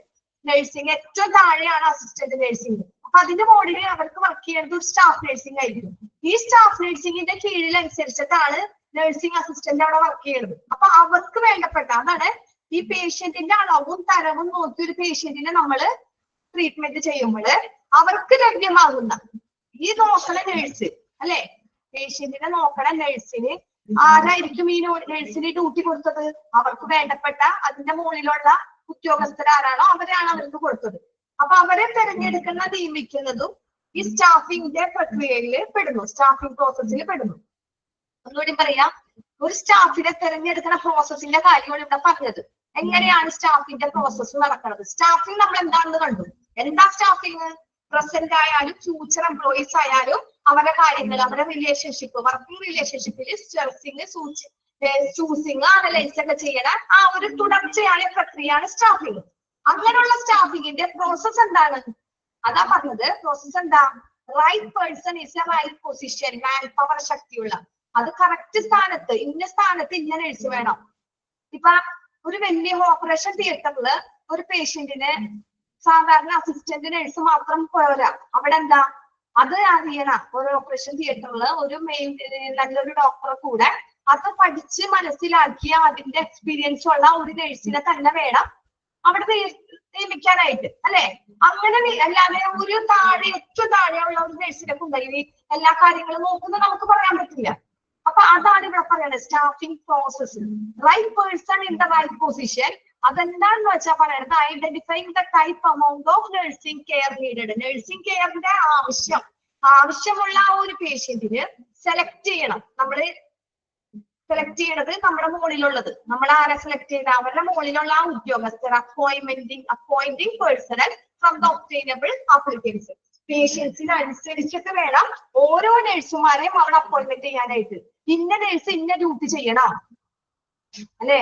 ഒരു ഒ പിയിൽ നിൽക്കുന്ന സിസ്റ്റർ ഒ പി നിങ്ങൾ ശ്രദ്ധിച്ചിട്ടുണ്ടോ? നമ്മുടെ സാധാരണ ഔട്ട് പേഷ്യന്റ് ഒ പി ഡോക്ടർമാർ ഇരിക്കുന്ന രാവിലെ 9-10 മണി തുടങ്ങി 1 മണി വരെ ഒ പി ക്ലിനിക് ഉണ്ടാവും. ആ ഒ പിയിൽ ഇരിക്കുന്ന നഴ്സുമാർ എന്തായിരിക്കും? ഹെഡ് നഴ്സുമാരൊന്നും ഒ പിയിൽ ഉണ്ടാവില്ല. ഒ പിയിൽ സാധാരണ നഴ്സിംഗ് അസിസ്റ്റന്റ് ആയിരിക്കും അല്ലെ. കാരണം ഒ പിയിലെ വലിയ പണിയില്ല. ഒ പിയിൽ വരാം, ചാർട്ട് എടുക്കാം, ഡോക്ടറിന് കാണിച്ചു കൊടുക്കാം, ഡോക്ടർ ഇൻസ്ട്രക്ഷൻ കൊടുക്കും, ആ ഫയല് നോക്കും. ഈ പേഷ്യന്റിന് അഡ്മിറ്റ് ഉള്ളതാണെങ്കിൽ അഡ്മിറ്റ് ഉള്ള സ്ഥലത്ത് ഉണ്ടാക്കും. അഡ്മിറ്റ് ഇല്ല, പേഷ്യന്റിന് ഫാർമസിയിൽ നിന്ന് മരുന്ന് മേടിച്ച് പോവാനാണെങ്കിൽ ആ ഫയല് കൊണ്ടുപോയി ഫാർമസി കൊടുക്കും. അപ്പൊ ആ പേഷ്യന്റ് അങ്ങനെ പോകും അല്ലെ. അങ്ങനെയാണ് ഒ പിയിൽ നിൽക്കുന്നത്. അപ്പൊ ഒ പിയിൽ നിൽക്കുന്ന നഴ്സുമാരുടെ പ്രോസസ് അവരെ ആ ഡ്യൂട്ടിക്ക് ഏൽപ്പിച്ചു. അതിന് വേണ്ടപ്പെട്ട അപ്പോയിന്റ്മെന്റ് ചെയ്ത പേഴ്സണൽ എന്ന് വെച്ചാൽ അവർക്ക് വേണ്ടപ്പെട്ട ആ ഒരു മുകളിലുള്ള ഉദ്യോഗസ്ഥർ ഇന്ന ഡ്യൂട്ടി ഏൽപ്പിച്ചു അല്ലെ. അപ്പൊ ഐസിയുലും ഓപ്പറേഷൻ തിയേറ്ററിലൊക്കെ നിൽക്കുന്ന നഴ്സുമാരെന്തായിരിക്കും?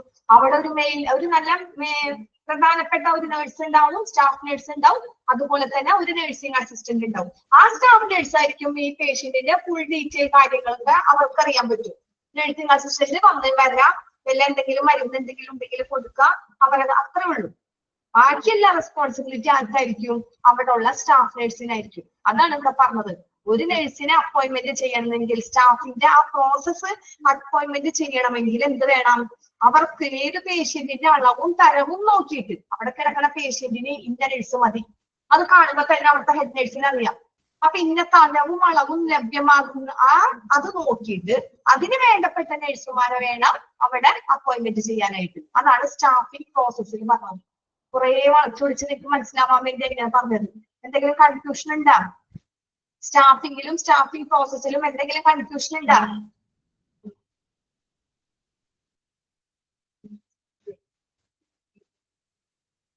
എന്തെങ്കിലും കൺഫ്യൂഷൻ ഉണ്ടോ നിങ്ങൾക്ക്? സ്റ്റാഫിംഗ് എന്താ, സ്റ്റാഫിംഗ് പ്രോസസ് എന്താന്ന് എല്ലാവർക്കും മനസ്സിലായ എല്ലാവർക്കും? അക്കോർഡിംഗ് ടു ദെയർ എക്സ്പീരിയൻസ് അല്ലേ? അക്കോർഡിംഗ് ടു ദെയർ എക്സ്പീരിയൻസ് അല്ലേ? അവർ എക്സ്പീരിയൻസ് അല്ലേ ഉദ്ദേശിച്ചത്? എന്താ എക്സ്പീരിയൻസ് ആയ ഒരു ഇതാണ് ഇവിടെ ഉദ്ദേശിച്ചത്. സ്റ്റാഫിംഗ് പ്രോസസ് ആണോ അക്കോർഡിംഗ് ടു ദ എക്സ്പീരിയൻസ് എന്ന് പറഞ്ഞത്? സ്റ്റാഫിംഗ് പ്രോസസ്സിലാണെങ്കിൽ കറക്റ്റ് ആണ്. എക്സ്പീരിയൻസ് ആയ ഓരോരുത്തർക്ക് വേണ്ടി പേഷ്യന്റിന്റെ അതനുസരിച്ചിട്ട് വേണം നമ്മൾ അവിടെ നിർത്താനായിട്ട്.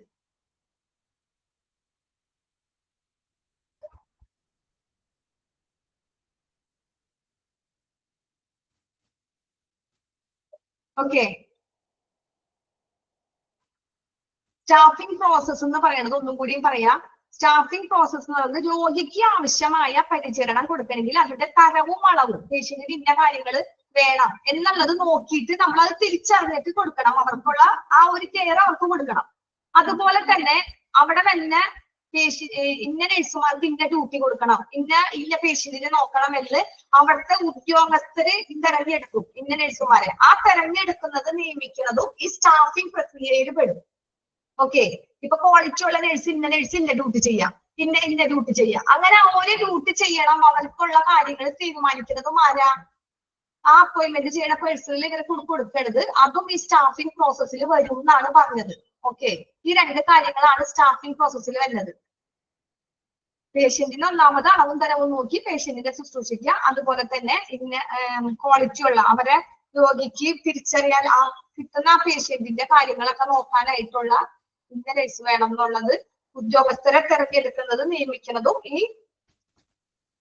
ഇതിന്റെ പ്രക്രിയയിൽ വരും. അവർക്ക് സെലക്ട് ചെയ്യുന്നത് പിന്നെ നഴ്സുമാർ ഇന്ന ഡ്യൂട്ടിക്ക് പോവാൻ. ഇപ്പൊ നമ്മൾ ഓടി വന്ന് നമുക്ക് ഒരു ഹോസ്പിറ്റൽ നമ്മൾ നഴ്സാണെന്ന് വിചാരിക്കും. നമ്മൾ ഓടിപ്പോയിരുന്ന് എനിക്കിപ്പൊ സെക്കൻഡ് ഫ്ലോറിൽ തന്നെ വരണം, അവിടെ ഞാൻ വർക്ക് ചെയ്യുമെന്ന് വാശി പിടിച്ച് എനിക്ക് അവിടെ വർക്ക് ചെയ്യാൻ പറ്റില്ല. നമുക്ക് വർക്ക് ചെയ്യാൻ പറ്റുമോ? നമ്മൾ ഡ്യൂട്ടിക്ക് വരുന്നതിന് മുമ്പ് നമുക്ക് നമ്മുടെ മുകളിലുള്ള നഴ്സിംഗ് സ്റ്റാഫ് നഴ്സ് നമുക്ക് എന്തിട്ടുണ്ടാവും? ഇന്ന സ്ഥലത്താ ഡ്യൂട്ടി നമ്മുടെ ഡ്യൂട്ടി ബോർഡിൽ എഴുതിയിട്ടുണ്ടാവും. നമ്മൾ അവിടെ പോയി വേണം ഡ്യൂട്ടി ചെയ്യാൻ. ഇന്ന് ഞാൻ ഓപ്പറേഷൻ തിയേറ്ററിൽ ഡ്യൂട്ടി ആയിട്ടൊന്നും പറഞ്ഞ് നാളെ എനിക്ക് ഓപ്പറേഷൻ തിയേറ്ററിൽ തന്നെ വേണമെന്ന് പറയാൻ പറ്റുമോ? പറ്റില്ല. അപ്പൊ നമുക്ക് നാളെ അവരെവിടെ നമ്മുടെ ക്വാളിറ്റി, നമ്മുടെ ക്വാളിഫിക്കേഷൻ അനുസരിച്ച് നമുക്ക് ഇന്ന സ്ഥലത്ത് ഡ്യൂട്ടി ഇട്ടിട്ടുണ്ടാവും. ആ ഡ്യൂട്ടി ഒക്കെ പെടുന്നതാണ് ഈ സ്റ്റാഫിംഗ് പ്രോസസ് എന്ന് പറഞ്ഞത്. ഓക്കെ ഓക്കേണാ? ഓക്കെ ഓക്കെ, ഒന്നുമില്ല വലിച്ചു നീട്ടി ഇതിന്റെ കാര്യമൊന്നുമില്ല. ഞാൻ കുറെ ഇങ്ങനെ നിങ്ങൾക്ക് മനസ്സിലാവാൻ വേണ്ടി ഇങ്ങനെ വലിച്ചു നീട്ടി പറഞ്ഞുള്ളൂ. സിമ്പിൾ ആയിട്ട് പറഞ്ഞാൽ ഇത്രേ ഉള്ളൂ. ഓരോരുത്തർക്കും ഓരോ ഡ്യൂട്ടി തീരുമാനിക്കാൻ അവിടെ ആയിട്ട് ഉദ്യോഗസ്ഥന്മാരുണ്ട്. അവർ പറയണ പോലെയാണ് നമ്മൾ ഡ്യൂട്ടി ചെയ്യണത്. അത്രേ ഉള്ളൂ. അതൊക്കെ സ്റ്റാഫിംഗ് പ്രോസസ്സിൽ വരും. Next, staffing is A logical operation that consist of many independent actions. എന്താ?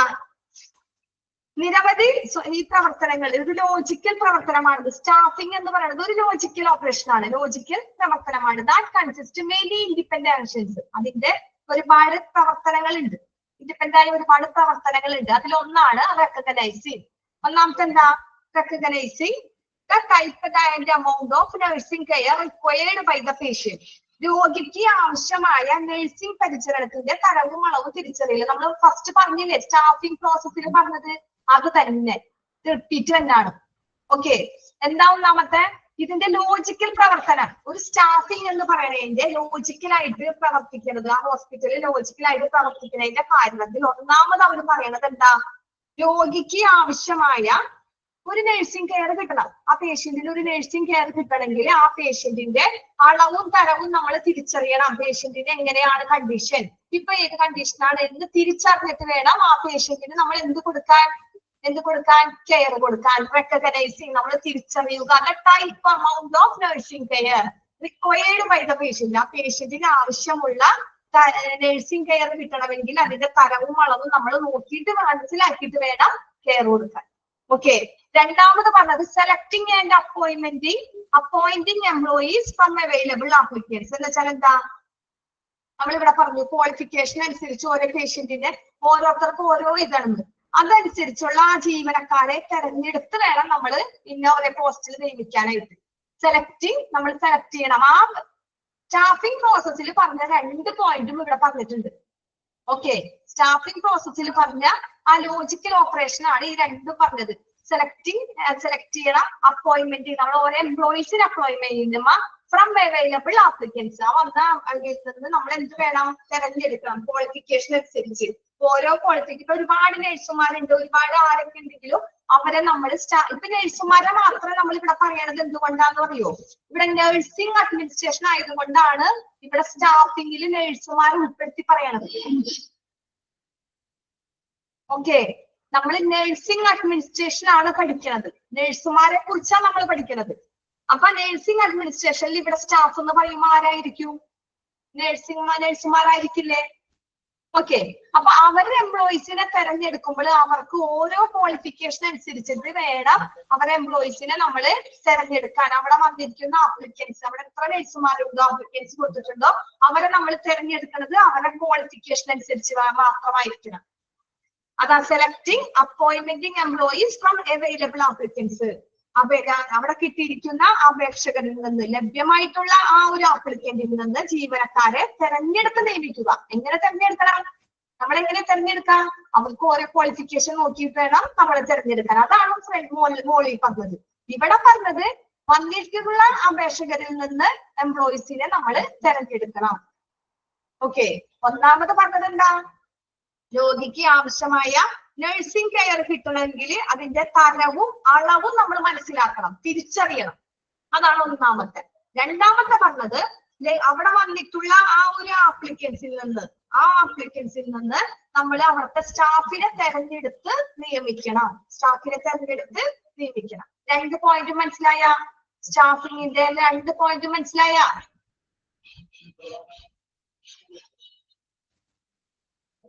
ഓക്കെ, നിങ്ങളെ ഒരു ഇതിന് മനസ്സിലാവും ചോദിക്കുമ്പോ ജെസ്സിയ പെട്ടെന്ന് ഇതാവുന്നുണ്ട്. ഇപ്പൊ ഞാൻ പറയണത് നിങ്ങൾക്കത് മനസ്സിലാവണില്ല എന്നല്ല, മനസ്സിലാവണില്ലെങ്കിലും ഞാൻ പറഞ്ഞില്ലേ എന്റെ ലാംഗ്വേജ്, എന്റെ സംസാരം, എന്റെ സ്പീഡ് അതെല്ലാവർക്കും ഉൾക്കൊള്ളണമെന്നില്ല. ചിലവർക്ക് പെട്ടെന്ന്, പിന്നെ എല്ലാവരും ഒരേപോലെ ഐക്യമുള്ളവരല്ല. അപ്പൊ അതൊക്കെ കൊണ്ടാണ് ഞാൻ ഇത് വീണ്ടും വീണ്ടും ചോദിക്കുന്നത്. നമ്മൾ ഈ ഒരു ക്ലാസ് എടുത്തു കഴിഞ്ഞിട്ട് പിന്നെ അതെനിക്ക് മനസ്സിലായില്ല, അതങ്ങനെ പറഞ്ഞു, പിന്നീട് ഇങ്ങനെ പറഞ്ഞു എന്ന് പറയരുതല്ല, അതുകൊണ്ടാണ്. Okay, next, aim of nursing administration contract on 3 basic element. എന്ന് വെച്ചാല് നമ്മൾ പറഞ്ഞു ഇതിന്റെ കാര്യങ്ങൾ, ബേസിക് ആയിട്ടുള്ള എലമെന്റ് 3 കാര്യങ്ങൾ ഉണ്ട്. അതിന്റെ ലക്ഷ്യം, നഴ്സിംഗ് അഡ്മിനിസ്ട്രേഷൻ, ഇതെല്ലാം നഴ്സിംഗ് ആയിട്ട് ബന്ധപ്പെട്ടതാ. അപ്പൊ നഴ്സിംഗ് അഡ്മിനിസ്ട്രേഷന്റെ 3 എലമെന്റ്സ്, അതിന്റെ ലക്ഷ്യങ്ങൾ എന്താണെന്ന്, എയിം എന്താണെന്നാണ് പറയണത്.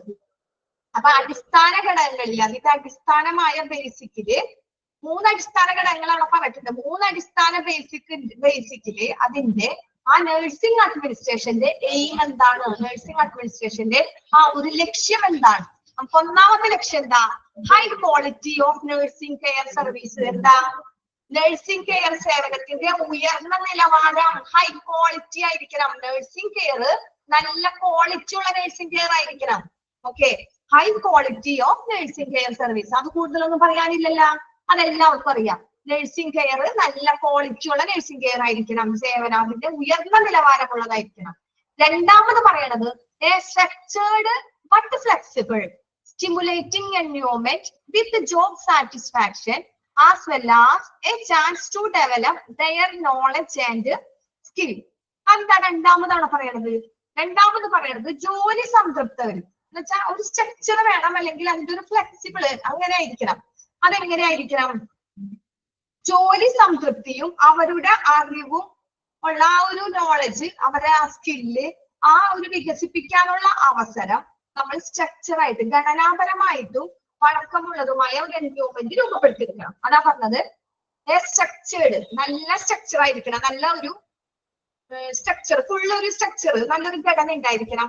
ഫ്ലെക്സിബിൾ സ്റ്റിമുലേറ്റിംഗ് എൻവയോൺമെന്റ് ഉണ്ടായിരിക്കണം. ഫ്ലെക്സിബിൾ സ്റ്റിമുലേറ്റിംഗ് എൻവയോൺമെന്റ് എന്ന് വെച്ചാൽ എന്താ, നല്ല ഒരു എൻവയോൺമെന്റ് എന്ന് വെച്ചാൽ അതിനെ കറക്റ്റ് ഇങ്ങനെ പറയും, നല്ലൊരു എൻവയോൺമെന്റ് എന്ന് വെച്ചാൽ നല്ലൊരു അന്തരീക്ഷം, കാമേ ക്വാളിറ്റി, നല്ലൊരു അന്തരീക്ഷം. ഓക്കെ, അതാ പറഞ്ഞത്. ഹോസ്പിറ്റലൊക്കെ ഭയങ്കര മാർക്കറ്റിന്റെ രീതിയൊക്കെ ഹോസ്പിറ്റലിൽ നിങ്ങൾ കണ്ടിട്ടുണ്ടാ? അങ്ങനൊന്നും ഉണ്ടാവില്ല. മാർക്കറ്റിന്റെ രീതിയൊക്കെ എപ്പോഴും ബഹളോ ഒച്ചപ്പാടായിരിക്കും.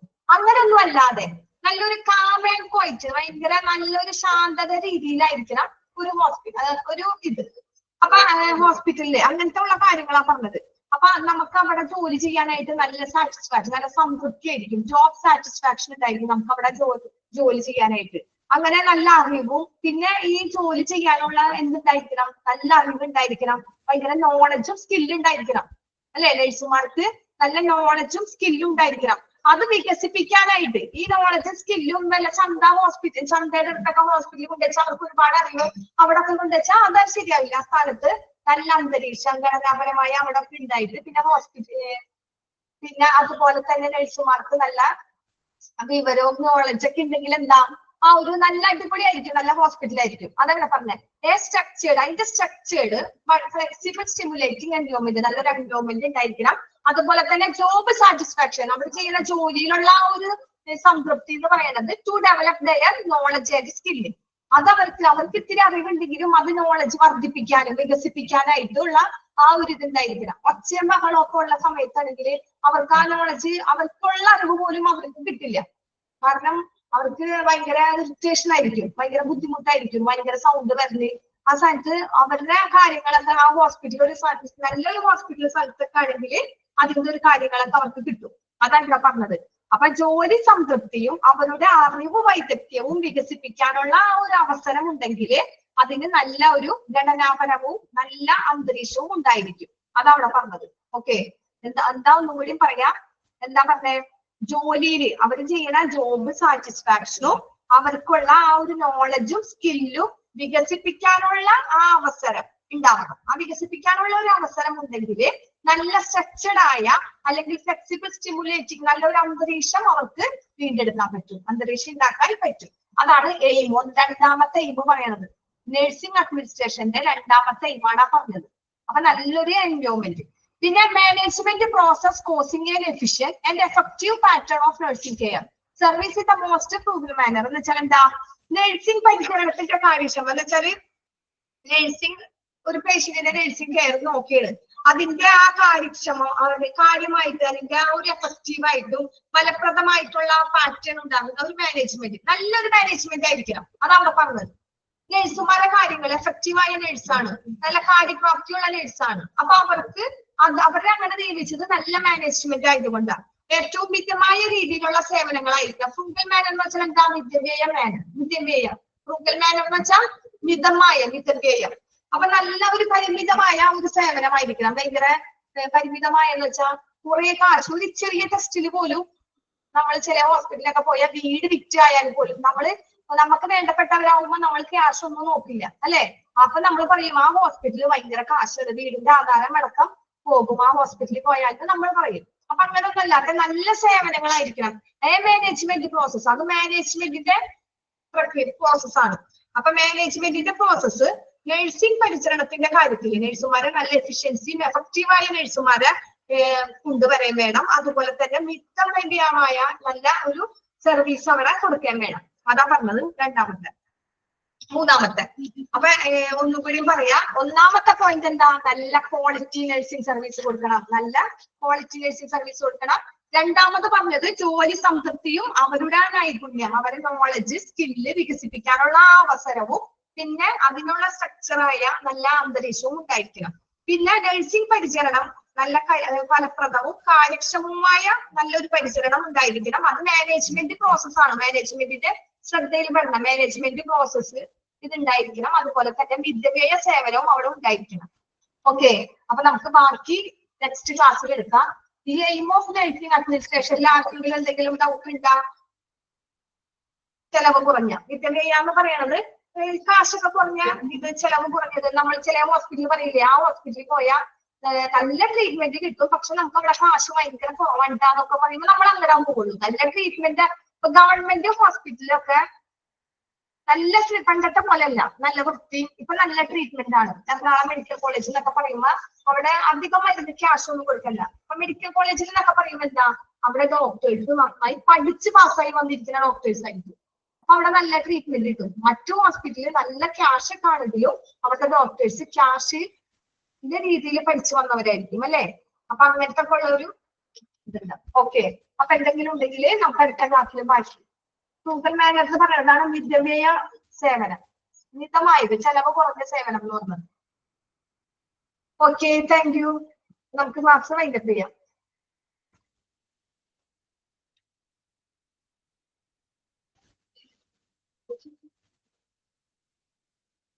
ഓക്കെ.